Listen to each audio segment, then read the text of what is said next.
இந்துக்களுக்கு ஏன் இன்னும் அறிவு வரல அப்படின்னு தான் நான் கேள்வி கேட்குறேன். அருமையான அமைச்சர் சேகர் பாபு முதலாவது இந்துவே கிடையாது, அவர் ஒரு கிறிஸ்தவர். ஆனால் இந்து அறநிலையத்துறை அமைச்சராக இருப்பதினாலே பட்டையை போட்டுட்டு இருக்கிறார். விளங்குதா? எப்பவும் பட்டையை போட்டிருப்பார், நீங்கள் பார்த்துருக்கலாம் அவரை. சொகுசான வாழ்க்கை யாருடைய பணத்தில் வாழ்றாரு? மக்கள் அந்த கோயிலில் போடுற காணிக்கை பணத்தை வைத்து இவர் வாழ்றாரு. கலவரத்தை உண்டாக்கக்கூடியதாக இருக்கின்றது மதுரை மாநகர் அப்படின்னு சொல்றாரு இல்லையா? அவர் தான் பாராளுமன்ற உறுப்பினர். ஆலயத்தில் கோயிலில் இருக்கிற சிற்பங்கள் சிலது நிர்வாணமாக இருக்கும். இதெல்லாம் பார்த்துட்டு இவர் தவறான ஒரு காரியத்தை இவர் சொல்றார். இப்போ நான் என்ன கேள்வி கேட்குறேன், இவர் பிறக்கும் போது உடையோடு வந்தாரோ அம்மா வயிற்றுலேருந்து? எதுக்கு பொட்டு வைக்கிற? எதுக்கு சாமி கும்பிட போற? இவ்வளவு கேவலமா பேசுற நீ எதுக்கு சாமி கும்பிட போற? நீ கோயில் கூட நீ தானே போற, எதுக்கு போறன்ற?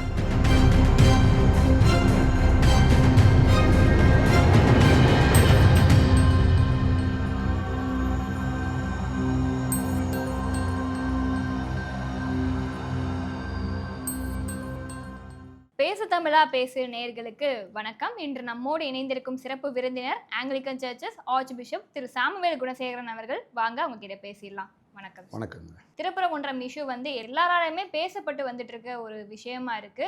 ஏற்கனவே இந்த கார்த்திகை மகாதீபம் ஏத்துறதுக்காக ராம ரவிக்குமார் அவர்கள் உச்சநீதிமன்றத்துல மனு தொடுத்து அதுக்கு உத்தரவும் வாங்கி வச்சிருந்தாரு. இந்த நிலையில இந்து அறநிலைத்துறையில இருந்து மேல்முறையீடு பண்ணிருக்காங்க. எப்படி அனுமதிச்சீங்க அப்படின்னு சொல்லிட்டு. இந்த ஒரு பிரச்சனை மட்டும் இல்ல, திருப்பரங்குன்றத்துல ஏற்கனவே பல பிரச்சனைகள் வந்திருக்கு. இது மட்டும் இல்லாம திமுக இருக்கக்கூடியவங்க என்ன பண்றாங்க அப்படின்னா, இந்துக்களுக்கு எதிராக பிரச்சனைகள் கிளப்புறதுலே மும்முரமா இருக்காங்க. சோ நம்ம ஒரு எடுத்துக்காட்டா பார்த்தோம்னா, கந்தசஷ்டி கவச பிரச்சனையா இருக்கட்டும், இந்த விநாயகர் சதுர்த்தி பிரச்சனையா இருக்கட்டும், இந்த மாதிரி அடுக்கடுக்கா பிரச்சனைகள் வந்துட்டே இருக்கு. என்ன காரணமா இருக்கும் சார்? உங்களுடைய பார்வை என்ன? திமுக யாருடைய கட்சின்னு உங்களுக்கு தெரியுமா? முதல் காரியம், சிறுபான்மையினுடைய கட்சி. அது திமுக ஜெயிக்குதுன்னா சிறுபான்மையினுடைய வாக்குகள் தான் ஜெயிக்குது.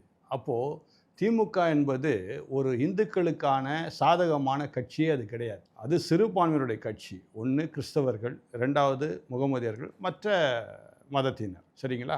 ஆக இந்துக்களுக்கும் திமுகவுக்கும் சம்பந்தமே கிடையாது. அதனால் நீங்கள் திமுக அரசிடம் இருந்து இந்துக்களாகிய நீங்கள் எங்களுக்கு சாதகமாக இருக்கணும் இந்த திமுக ஆட்சி அப்படின்னா நிச்சயமாக இருக்கவே இருக்காது. அதனால தான் நான் ஆரம்பத்திலேருந்தே சொல்லிகிட்டு இருக்கிறேன். அதாவது பாராளுமன்ற தேர்தல் வருவதற்கு முன்னதாகவே சொன்னேன், தயவுசெய்து இந்துக்கள்லாம் கொஞ்சம் முட்டாளாக இருக்காதீங்க, திமுகவுக்கு உங்கள் வாக்குகளை போடாதீங்க. நீங்கள் இந்து சமயத்துக்குன்னு சொல்லி திமுகவால் சொல்லப்படுகின்ற ஒரு கட்சி இருக்கின்றது. மக்கள் சொல்லலை, திமுகவினர் தான் சொல்கிறாங்க. இந்துத்துவா கட்சின்னு ஒன்று இருக்குது, அதுதான் பிஜேபி கட்சி அப்படின்னு சொல்கிறாங்க. அப்போது அந்த இந்துக்களுக்கு ஏன் இன்னும் அறிவு வரல அப்படின்னு தான் நான் கேள்வி கேட்குறேன். இப்போ நீங்களே என்னை கேட்டீங்க, நம்ம பலவிதமான எங்களுடைய இந்துக்கள் உடைய ஃபெஸ்டிவல்ஸ் வரும்போது எங்களுக்கு சுயமாக அல்லது சுதந்திரமாக அதை கொண்டாடுவதற்கு எந்த விதமான ஒரு இதுவும் கொடுக்க மாட்டுறாங்க திமுக ஆட்சியில் அப்படின்னு நீங்களே சொல்கிறீங்க. சொல்லியும் ஏன் உங்களுக்கு அறிவு வர மாட்டுதுன்னு நான் கேட்குறேன். என்ன, திமுக என்பது எங்களுடைய கட்சி, அது கிறிஸ்தவர்களுடைய கட்சி. திமுக என்பது முஸ்லீமுடைய கட்சி, சீக்கியருடைய கட்சி, ஜெயினருடைய கட்சி. அது திமுக கட்சி. இந்துக்களுக்கும் திமுகவுக்கும் சம்பந்தமே கிடையாது. ஆனால் இந்த நாட்டில் 90% விழுக்காடு இந்துக்கள் தான் இருக்கிறாங்க. ஏன் தமிழ்நாட்டை எடுத்துக்கொள்வோமே, ஏறக்குறைய 80% இந்துக்கள் தான் இருக்கிறீங்க. ஆனால் ஏன் நீங்கள் திமுக வாக்கு கொடுக்குறீங்கன்னு தான் நான் கேட்குறேன். இப்போ திமுக வாக்கு கொடுத்துட்டீங்க. இது எப்படி இருக்குன்னா, வேலியில் போகிற ஓனாவை தூக்கி மடியில் போட்டுக்கிட்டு குத்துது கொடைதுன்னா யார் மேலே தவறு? ஓனா மேலே தவறு இல்லை, எடுத்து போட்டுக்கிட்ட உங்கள் மேலே தான் தவறு. நீங்கள் எடுத்து போட்டுக்கிட்டீங்க, நீங்கள் வாக்கு கொடுத்தீங்க திமுகவுக்கு. அதான் திரும்ப திரும்ப நான் சொல்லிக்கொண்டே இருக்கிறேன். அருமையான அண்ணா திராவிட முன்னேற்ற கழகத்தின் முன்னாள் முதலமைச்சர் காலம் சென்ற ஜெயலலிதா அவர்களும் மதமாற்ற தடை சட்டத்தை கொண்டு வந்தாங்க 2000. அப்போ கூட இப்போ ஏற்பட்ட நிலைகள்லாம் இல்லை. ஆனால் மதசார்பற்ற கட்சின்னு திமுக ஒவ்வொரு வினாடியும் சொல்லிட்டு இருக்குதே தவிர, அவர்களுக்கு மதத்தை சார்ந்து தான் அவர்கள் கட்சி நடத்துகின்றார்கள். இதில் எந்த விதமான சந்தேகமே கிடையாது. சொல்லப்போனால் அருமையான துணை முதலமைச்சர் அவரே மேடைகள் எத்தனை தடவை சொல்லியிருக்கிறார், நான் கிறிஸ்தவன்னு. அதில் நீங்கள் புரிந்து கொள்ள வேண்டியது தானே. அவங்க இந்துக்களுக்கு எதிரானவர்கள், அவர்களுக்கு உங்களுக்கு சாதகமாக வரும்னு நினச்சா எப்படி வரும்? இப்போது திருப்பரங்குன்றம் கோயில். திருப்பரங்குன்றம் கோயிலுக்கு நீங்கள் போயிருக்கிறீங்களா? சார் நான் மதுரை சார். மதுரை நீங்கள் போங்க, நம்ம ஊர் ஆகிட்டீங்க. நானும் திருப்பரங்குன்றத்துக்கு பல முறை அந்த பக்கமும் போவேன், மேலேயும் போவேன், போய் பார்த்துட்டு வருவேன் அந்த அருமையான கோயில். ஆக ஒரு அருமையான கோயில் அது. அடுத்தது பிஜேபி ஆட்சியாளர்களாய் இப்போ என்ன சொல்லியிருக்கிறாங்கன்னா, அயோத்திக்கு அடுத்தது தென்னிந்தியாவில் திருப்பரங்குன்றம் கோயிலை தான் அயோத்தி கோயில் போல கொண்டு வருவோம்னு சொல்லி ஏற்கனவே சொல்லிட்டாங்க. இதெல்லாம் இந்த திமுக அரசாங்கத்துக்கு பொறுக்கலை, விளங்குதா? அதனால தான் இவங்க என்ன பண்ணுறாங்க, அதை எப்படியா அந்த கோயிலையே அவங்க கட்டுக்குள்ளே கொண்டு வரணும்னு நினைக்கிறாங்க. இந்து அறநிலையத்துறை கீழே தான் அந்த திருப்பரங்குன்றம் கோயில் இருக்குது. ஆனால் மக்களுக்கு என்ன இல்லை, அந்த கோயிலை போய் தரிசனம் பண்ணுறதுக்கு சுதந்திரமே இல்லை. அப்போ என்ன பிரயோஜனம்? இப்போ இவங்க உச்சநீதிமன்றம் போனால் கூட ஏதாவது மேல்முறையீடு போனால் ஏதாவது நடக்குமான்னு நிச்சயமாக நடக்காது. இப்போ உச்சநீதிமன்றத்தில் ஒருவேளை இவர்களுக்கு சாதகமாக இருந்தால் அப்போது அந்த ஜட்ஜு, அதாவது நியாயாதிபதினு இருக்கிறார் இல்லையா ஜட்ஜு, அவர் ஹைகோர்ட்டுடைய இதையே அவர் மதிக்கலன்னு தான் அர்த்தம். அதனால் உச்சநீதிமன்றம் போனாலும் சரி, அதுக்கு மேலே எங்கும் போனாலும் சரி, இது மத சம்பந்தப்பட்ட ஒரு காரியம். இங்கே 80 விழுக்காடு தமிழ்நாட்டில் இந்துக்கள் தான் இருக்கிறாங்க. அவங்களுக்கு சுதந்திரம் கட்டாயம் வேணும். நான் ஒரு கிறிஸ்தவ ஆன்மீக தலைவன், எனக்கு எப்படி சுதந்திரம் தேவையோ என்னுடைய மதத்தை நான் கொண்டாடுவதற்கு, அதே வண்ணமாக இந்துக்களுக்கு கட்டாயம் சுதந்திரம் தேவை. வேற என்ன இருக்கு உலகத்துல? உத்தரவு போட்டதுக்கு அப்புறமும் எதுக்கு சார் மேல்முறையீடு பண்ணணும்? என்ன காரணமா இருக்கும்? அதாங்க அவங்களுடைய ஒரே எண்ணங்க. ஏன்னா ஏற்கனவே பிஜேபி சொல்லியாச்சு, அடுத்த அயோத்தி கோயிலாக இந்த திருப்பரங்கு கோயிலை நாங்கள் மாற்றுவோம் அப்படின்னு சொல்லிட்டாங்க. திருப்பரங்குன்றம் கோயிலை ஒரு பெரிய ஒரு கோயிலாக மாற்றுவதற்கு, தென்னிந்தியாவிலே ஒரு பெரிய கோயிலாக மாற்றுவதற்கு எல்லா காரியமும் நடைபெற்று கொண்டு இருக்கின்றது. இது இவங்களுக்கு பிடிக்கல, பொறாமையினால. நாளைக்கு எங்க பிஜேபி இதன் மூலமா தமிழ்நாட்டுக்குள்ள ஊடுருவாங்கன்னு சொல்லி பயப்படுறாங்க. நீ என்ன செய்தாலும் சரி, ஊடுருவல் தான். எப்படினாலும் இனிமேல் பிஜேபி ஆட்சி தான் தமிழ்நாட்டில். அதை உங்களால் மத ரீதியாகவோ ஜாதி ரீதியாகவோ இல்லை எதனாலும் மக்களை நீங்கள் என்ன பண்ண முடியாது, ஏமாற்றவே முடியாது. இதுக்கு மேலே மக்கள் முட்டாளாக இருந்தாங்கன்னா வேற ஒன்றும் நான் சொல்கிறதுக்கு இல்லை. எல்லாம் இப்போல்லாம் படித்தவங்க, அதாவது அந்த காலத்தில் படிக்காதவங்க இருந்தாங்க. இப்போ கூட பீகார் எலெக்ஷன் நடந்தது, எல்லாம் என்ன சொன்னாங்க, அங்கே இருக்கிற மக்கள்லாம் படிக்காத மக்கள், அதனால பிஜேபி ஓட்டு போட்டாங்க அப்படின்றாங்க, வாக்களிச்சிட்டாங்கன்னு சொல்கிறாங்க.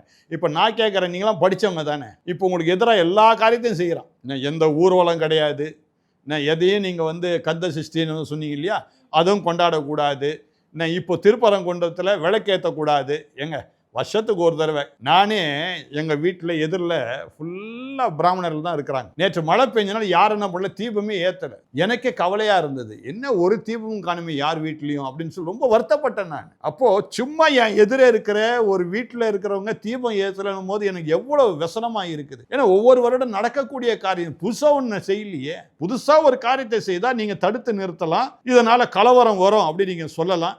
கலவரத்துக்கு இதுக்கும் சம்மந்தமே கிடையாது. இப்போ கலவரத்தை உண்டாக்குறதே திமுக கட்சி தான். இப்போது நீங்கள் பிராமணன்னு எனக்கு தெரியல, நான் பிராமணா நீங்கள் சார், நீங்கள் பிராமின், நீங்கள் நானும் எவ்வளோ சந்தோஷமாக பேசிகிட்டு இருக்கோம்.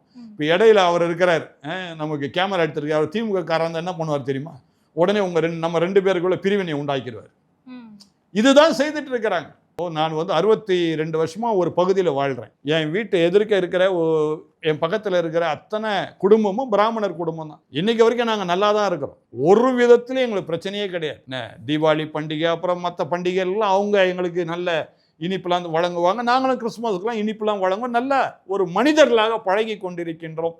மனிதர்களுக்கு எதிரானவர்கள் இந்த திமுக அரசு. திரு சேகர் பாபு அவர்கள் ரொம்ப ஆன்மீக நம்பிக்கை உடையவர் அப்படின்னு சொல்லிட்டு மு.க. ஸ்டாலின் அவர்களே சொல்லியிருப்பாரு. ஸோ இவ்வளோ நம்பிக்கை வச்சிருக்கிறவர் இந்து அறநிலைத்துறை அமைச்சராக இருக்கிறாரு. அப்படி இருந்தாலுமே ஏன் இந்த மாதிரியான ஒரு செயலை செய்யணும் அப்படின்ற கேள்வி எல்லாருக்குள்ளேயுமே எழுது. ஒரு தீபம் தான் இது, தீபம் ஏற்றுவதற்கு உத்தரவு கொடுத்துருக்காங்க, அதுக்கே நீங்க மறுப்பு தெரிவிக்கிறீங்க அப்படின்ற மாதிரி ஒரு கேள்வி ஒரு பக்கம் இருந்தாலும், இன்னொரு பக்கம் தமிழகத்துல இந்து அறநிலைத்துறையினால நடந்த ஊழல் அப்படின்றது அதிகமா இருக்கு. ஸோ இன்னும் எத்தனை நாள் தான் நாங்க இதை பொறுத்துக்கிட்டணும் அப்படின்னு சொல்லிட்டு மக்கள் எல்லாருமே கொந்தளிச்சிட்டு இருக்காங்க. உங்களுடைய பார்வை என்ன? அருமையான அமைச்சர் சேகர் பாபு முதலாவது இந்துவே கிடையாது, அவர் ஒரு கிறிஸ்தவர். சார் பேர் சேகர் பாபுன்னு தானே சார் வருது, அது எப்படி சார்? என் பேர் என்ன தெரியும், நீங்க சொன்னீங்களே, நீங்களே குணசேகரன் என் பேர், சரிங்களா? அதனால இந்துவாயிடுவேனா? புரியுதா? அவர் சேகர் தான், இல்லைன்னு சொல்லலை. சேகர் என்பதற்கு குன்றுன்னு அர்த்தம். குன்று, it's a hill. Meaning of Sekar is hill, குன்று, அவ்வளோதான். சேகர் பாபு என்றவர் ஒரு கிறிஸ்தவர். ஆனால் இந்து அறநிலையத்துறை அமைச்சராக இருப்பதினாலே பட்டையை போட்டுட்டு இருக்கிறார். விளங்குதா? எப்பவும் பட்டையை போட்டிருப்பார், நீங்கள் பார்த்துருக்கலாம் அவர் அதனால பட்டையை போட்டிருக்கிறார். ஆனால் உள்ளத்தில் ஒரு கிறிஸ்தவர், சரிங்களா? ஆனால் இந்த இந்து அறநிலையத்துறையில் இருந்தால்தான் நன்றாக சம்பாதிக்க முடியும், கொள்ளையடிக்கலாம், சரிங்களா? இந்து அறநிலையத்துறை ஆஃபீஸ் போய் பார்த்துருக்கீங்களா? நம்ம ஜெமினி பக்கத்தில் இருக்குது. முந்தி அது எப்படி இருந்தது, இப்போ எப்படி இருக்கு? இவருடைய ஆஃபீஸ் நன்றாக இருப்பதற்காக கோயிலில் உண்டியலுக்கு மக்கள் போட்ட பணத்தை எடுத்துக்கொண்டு போய் அந்த ஆஃபீஸை பெருசாக்குறாங்க. முதல் காரியம். அவருடைய காரு வித்தியாசமாக மாறுகின்றது. சொகுசான வாழ்க்கை யாருடைய பணத்தில் வாழ்றாரு? மக்கள் அந்த கோயிலில் போடுற காணிக்கை பணத்தை வைத்து இவர் வாழ்றார். அப்போது இந்த இந்து அறநிலையத்துறையில் சரியான பணம் வருது, சரியான காசு கொள்ளடிக்கிறாங்க. ஒன்றில் என்னுடைய நண்பர் ஒருத்தர் இப்போ என்ன பண்ணாங்க, திருச்செந்தூர் கோயிலுக்கு போனாங்க. அவங்க சொல்கிறாங்க, நான் சாமி தரிசனம் பண்ணுறதுக்கு 500 ரூபாய் கொடுக்க வேண்டியதாக இருக்குது, சும்மா உள்ளே நுழையிறதுக்கு 500 ரூபாய் கொடுக்க வேண்டியதுக்கு. ஆனால் உங்கள் சர்ச்செல்லாம் நீங்கள் ஃப்ரீயாக விட்றீங்க, நீங்களாம் மடையர்கள், நீங்கள் சர்ச்சு உள்ள வரத்துக்கே காசை வாங்கி தான் உள்ளே விட்டுருக்கணும், நாங்கள் கோயில் உள்ள போகிறதுக்கே காசு வாங்குறாங்க. என்னங்க அநியாயம் இது? உண்மை தானே? ஏங்க, நான் என்னுடைய சாமியை நான் தரிசிக்க நான் போகிறேன், இதில் என்கிட்ட பணத்தை கேட்டால் என்ன அர்த்தம்? நான் விரும்பி பணம் கொடுப்பது வேறு, ஆனால் பணம் கொடுத்தால்தான் உள்ளே நீ அனுமதிப்பேன்னு சொன்னால், இது நான் சினிமா தேட்டருக்காக நான் போகிறேன், அல்லது ஏதாவது மியூசியம் உள்ளே நான் போகிறேன், என்னுடைய சாமியை தரிசிக்க போகிறேங்க, சாமியை வணங்குவதற்காக, என் உள்ளத்தில் இருக்கிற வேதனையை கொட்டுவதற்காக நான் போகிறேங்க, எனக்கு ஏதாவது நல்லது நடக்காதா அப்படி வேண்டிக் கொள்வதற்காக நான் போகிறேங்க. அங்கேயே என்கிட்ட பணத்தை கொள்ளடிச்சா என்னங்க அர்த்தம்? இது ஒரு ஆள்கிட்ட சும்மா சாதாரணமாக 100 ரூபா வச்சுக்கிடுமே, ஒரு ஆள்கிட்ட 100 ரூபா வாங்கினா ஒரு நாளைக்கு ஏறக்குற 1,00,000 பேர் வராங்க திருச்செந்தூர் கோயிலுக்கு. என்ன ஆச்சு கணக்கு? அந்த பணம்லாம் எங்கே போகுது? அதோடைய கணக்கை நீங்கள் கொடுத்தீங்களா? ஆக இந்த இந்து அறநிலையத்துறையில் இருக்கிற அருமையான அமைச்சர் சேகர் பாபுக்கு இது கொடுத்ததே பணத்தை கொள்ளடிப்பதற்காக தான். இந்த பணத்தை கொள்ளடித்து அவராது வச்சிருக்கிறாருன்னா இல்லை, இந்த குடும்பத்தாருக்கு கொடுக்குறாங்க, ஆட்சி செய்கிறாங்களே அந்த குடும்பத்துக்கு கொடுக்குறாரு. ஒன்றும் இல்லைங்க, 2026 பிஜேபி கூட்டணி ஆட்சி வரப்போகுது. அந்த சமயத்தில் இவங்க எல்லாம் உள்ளே போயிடுவாங்க, இவங்க பண்ண எல்லா கொள்ளை காரியமும் வெளியே வரப்போகுது. அருமையான முன்னாள் மாநில தலைவர், பிஜேபி தலைவர் திரு அண்ணாமலை, அவர் அழகாக சொன்னார், எவ்வளவு கொள்ளை அடிச்சிருக்கிறாங்க ஒவ்வொருத்தரும் சொன்னார். நான் என்ன சொல்கிறேன், அவர் முதலமைச்சராக வரணும், வந்தார்னா அப்போ தெரியும் இவங்களுடைய கதைலாம் என்ன ஆகுன்னு. அதாவது டாக்டர் எம்ஜிஆர் இதே தமிழகத்தை ஆட்சி செய்தார், ஒரு நாளும் இந்த மாதிரி கொள்ளைகள் நடக்கவே இல்லை. மத சுதந்திரம் இருந்தது, யார் வேணால் எந்த ஆலயத்துக்கு வேணால் போகலாம், தவறே கிடையாது. அதே மாதிரி செல்வி ஜெயலலிதா ஆட்சி செய்தாங்க இந்த தமிழகத்தை, ஒரு நாளும் எந்த இடத்துலையும் இந்த மத பிரச்சனை வரவே இல்லை. அங்கங்கே சின்ன சின்ன இது வந்திருக்கலாம், இப்படி பூதகரமாக வெடிக்கக்கூடிய காரியங்கள் இல்லவே இல்லை. என்றைக்கும் ஒரு தீப திருநாள், என்னங்க இது வருஷத்துல ஒரு நாள் வருது, ஒரு தீபத்தை ஏற்றுறதுக்கு கூட அனுமதி இல்லைன்னா அப்போ என்ன ஆட்சி இங்கே நடக்குது? மக்களுக்கு சுதந்திரம் இல்லாத ஆட்சி தான் நடந்து கொண்டு இருக்கின்றது. சார், இந்த திருப்பரங்குன்ற இஷ்யூவை ஒட்டி சு வெங்கடேசன் அவர்கள், மதுரை எம்பி சு வெங்கடேசன் அவர்கள் வந்து ஒரு பதிவை போட்டிருக்காரு. அது என்ன பதிவுனா, இது கார்த்திகை தீபமா இல்லை கலவர தீபமா அப்படின்னு சொல்லி போட்டிருக்காரு. ஸோ இதை பார்த்த உடனேயுமே மக்களுக்கு பல கேள்விகள் வருது. அப்போ இந்துக்கள் அப்படின்னாலே கலவரத்தை உண்டு பண்றவங்க நீங்க மறைமுகமா சொல்ல வரீங்களா அப்படின்னு சொல்லிட்டு கேள்விகள் எழுப்பிட்டு இருக்காங்க. ஸோ இது மட்டும் கிடையாது, திமுக நிர்வாகிகள் ஒருத்தருமே இந்துக்களை பத்தியும் இந்து சமயத்தை பத்தியும் இழிவா பேசுறது நிறைய விஷயங்கள் பார்த்திருப்போம். திருமாவளவன் அவர்களா இருக்கட்டும், ஆராசா அவர்களா இருக்கட்டும், உதயநிதி அவர்களா இருக்கட்டும், எல்லாருமே பேசியிருக்காங்க. இவங்களுடைய நோக்கம் தான் என்ன? சரி, இப்படி பேசி அவங்களுக்கு என்ன கிடைக்க போகுது? இப்போ இந்த பாராளுமன்ற உறுப்பினர் அவர் வந்து கம்யூனிஸ்டா? கம்யூனிஸ்ட் எந்த காலத்திலுமே அவங்க சொல்றதெல்லாம் என்ன தெரியுமா சொல்லுவாங்க, எந்த மதமும் எங்களுக்கு வேண்டியதில்லை அப்படின்னு சொல்லக்கூடிய ஒரு நபர் அவர். அப்போ கலவரத்தை உண்டாக்கக்கூடியதாக இருக்கின்றது மதுரை மாநகர் அப்படின்னு சொல்றாரு இல்லையா, அவர் தான் பாராளுமன்ற உறுப்பினர். ஏன் மதத்தை வச்சு ஒரு கலவரத்தை உண்டாக்குறாங்க, ஏன் இவர் வாயால் அதை சொல்றாரு? அதான் என்னுடைய கேள்வி. உன்னுடைய தொகுதி மக்கள் உன்னை வந்து பாராளுமன்றத்துக்கு தேர்ந்தெடுத்து அனுப்பியிருக்கிறாங்க. அப்போது கார்த்திகை தீபம் ஒன்று வரப்போகுதுன்னு உனக்கு தெரியும் என்ன? அப்போது அங்கே கலவரம் வராதபடிக்கு மக்கள் சுதந்திரமாக இருப்பதற்கு நீ ஏன் எந்த விதமான முன்னெச்சரிக்கையான காரியத்தை செய்யலை? இப்போ என்ன தெரியுமா சொல்லுவாங்க, அதுக்காக தான் தீபத்தை ஏற்ற வேண்டாம்னு நாங்கள் சொன்னோம். அப்போ போன வருஷம் கலவரம் நடந்ததா, அல்ல முந்தின வருஷம் கலவரம் நடந்ததா, இல்லை அதுக்கு முந்தின வருஷம் கலவரம் நடந்தா? எப்படிங்க இந்த வருஷமாக தான் கலவரம் நடக்க நீங்கள் சொல்வீங்க? என்னுடைய கேள்வி, சரிங்களா? அதுக்காக தான், தடுப்பதற்காக தான் நாங்கள் வந்து கோர்ட்டில் போய் நாங்கள் ஆர்டர் வாங்கணும் அப்படின்லாம் சொல்லுவாங்க. நான் என்ன கேட்குறேன், இத்தனை வருஷம் கலவரமே நடக்காத இந்த பூமியில் இப்பொழுது கலவரம் நடக்கின்றதுனால் இதுக்கு யார் காரணம்? அந்த பாராளுமன்ற உறுப்பினர் தானே வெங்கடேசன். அவர் பேர் என்ன சொன்னீங்க? வெங்கடேசன் தான் காரணமா அப்படின்னு நான் கேள்வி கேட்குறேன். இப்போ அப்போ வெங்கடேசன் தான் உருவாக்குறார் கலவரத்தையே இல்லையா? கோர்ட்டுக்கு போய் மக்களை தடுத்து நீங்கள் வந்து சாமி கும்பிடக்கூடாது அப்படின்னு சொல்லி தீபத்தை ஏற்றக்கூடாதுன்னு சொல்லி கலவரத்தை தூண்டி விடுறதா யார் தான்? வெங்கடேசன் தான். அப்போ இப்படிப்பட்ட பாராளுமன்ற உறுப்பினர் நமக்கு தேவைதானா அப்படின்னு மக்களை பார்த்து நான் கேட்குறேன். இப்போ அருமையான சகோதரன் திருமாவளவன் அவர் என்ன சொல்கிறாரு, அந்த ஆலயத்தில் கோயிலில் இருக்கிற சிற்பங்கள் சிலது நிர்வாணமாக இருக்கும், இதெல்லாம் பார்த்துட்டு இவர் தவறான ஒரு காரியத்தை இவர் சொல்கிறார். இப்போ நான் என்ன கேள்வி கேட்குறேன், இவர் பிறக்கும் போது உடையோடு வந்தாரோ அம்மா வயிற்றுலேருந்து அப்படின்னு எனக்கு ஒரு சந்தேகம் ஏற்படுது. அம்மா வயிற்றுலேருந்து வரும்போதே உடையோடு வந்தாரோ, பேண்ட் ஷர்ட் போட்டுக்கிட்டு வந்தாரோ அப்படின்ற கேள்வி எனக்கு உண்டாகுது. அதாவது கலையை ரசிக்க தெரியாதவன் தமிழன் என்று சொல்வதற்கே தகுதியற்றவன். இதுதான் தமிழனுடைய பண்பாடு. இன்னைக்கு தமிழ்நாட்டில் இருந்த சிலைகள் வெளிநாடுகளுக்கும் வட இந்தியாவுக்கும் செல்கின்றன. அப்போ தமிழ்நாட்டில் உள்ள சிற்பங்கள் எவ்வளவு ஒரு மேன்மையான ஒரு காரியம், அதை ரசிக்க தெரியாதவனுக்கு வரும் நாட்களில் மக்கள் தான் சரியான பாடத்தை புகுட்ட வேண்டும். அவருக்கு வாக்கே கொடுக்கக்கூடாது, அவர் இணைந்திருக்கின்ற அணிக்கும் வாக்கு கொடுக்கக்கூடாது. ஏன்னா ரசிக்கவே தெரியலையே, நீ எப்படி வந்தனே உனக்கு தெரியலையே, நீ வந்த வழியே உனக்கு தெரியலையே, அதை பார்த்து அசிங்க நீ சொல்றியே. ரசிக்க தெரியாதவன், ரசிக்க தெரியாதவன் கையில் கொண்டு போய் நம்முடைய நாட்டை கொடுத்தோம்னா, நம்முடைய மாநிலத்தை கொடுத்தோம்னா கேவலமாக்கிடுவான். அடுத்ததாக அருமையான ஆர் ராசா நீங்கள் சொன்னீங்க. ஆர் ராசாவுக்கு வந்து இது கேவலமான தொழில் போல அவர் சொல்கிறார். ஒரு கோயிலுக்குள்ளே போகிறது கேவலமான தொழில், அந்த மதத்தை வணங்குவதே கேவலமான தொழில், ஆகவே இந்து என்று சொல்வதற்கு வெட்கப்படுகின்றேன் என்று சொல்கிறாருன்னா இதிலே நீங்கள் புரிஞ்சுக்கணும், ஒன்று அவர் முஸ்லீமாக இருக்கணும், இல்லை கிறிஸ்தவராக இருக்கணும், அது சீக்கியராக இருக்கணும், அவர் விளங்குதா, அல்லது ஜெயின சமா இருக்கணும். எதை சார்ந்தவர் அவர்? அவரும் பொட்டை வச்சுக்கிறாரு. எதுக்கு பொட்டு வைக்கிற? எதுக்கு சாமி கும்பிட போகிற? இவ்வளோ கேவலமாக பேசுகிற நீ எதுக்கு சாமி கும்பிட போகிற? நீ கோயிலுக்குள்ள நீ தானே போகிற, எதுக்கு போகிறேன்ற தெரியுதுல்ல, அது அசிங்கமான இடம் தெரியுதுல்ல. அப்போ சாக்கடையெல்லாம் கிடப்பீங்களா நீங்களாம்? அப்போ உங்கள் வாழ்க்கையே சாக்கடையா? நான் கேட்குறேன் கேள்வி. என்னங்க இதெல்லாம்?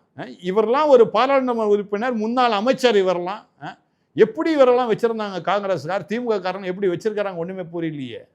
இவர் இவ்வளோ அசிங்கமாக பேசினா பிறகு அவருடைய தனிப்பட்ட வாழ்க்கையை நான் சொல்ல வேண்டியதாக இருக்கும். வழங்குதா? இது வந்து மக்களுடைய உரிமை, தனிப்பட்ட உரிமை.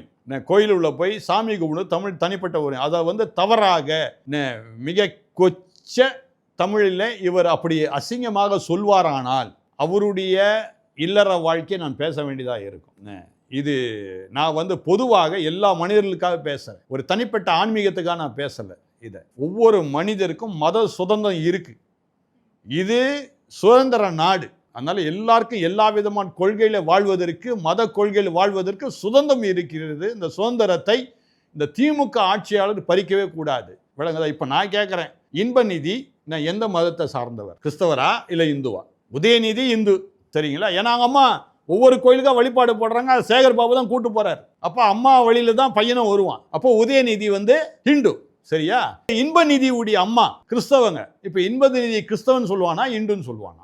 இப்போ அப்பா வழியில் சொல்லுவானா அம்மா வழியில் சொல்லுவானா? மக்களை நீங்களே இதுக்கு தீர்ப்பு கொடுங்க, அவ்வளோதான் நான் சொல்ல முடியும். இவ்வளோ நேரம் இணைந்து எங்களுடைய கேள்விகளுக்கு தெளிவான விளக்கம் கொடுத்ததுக்கு ரொம்ப நன்றி. ரொம்ப நன்றி. உலக தமிழ் சொந்தங்களுக்கு வணக்கம். நான் ராஜவேல் நாகராஜன்.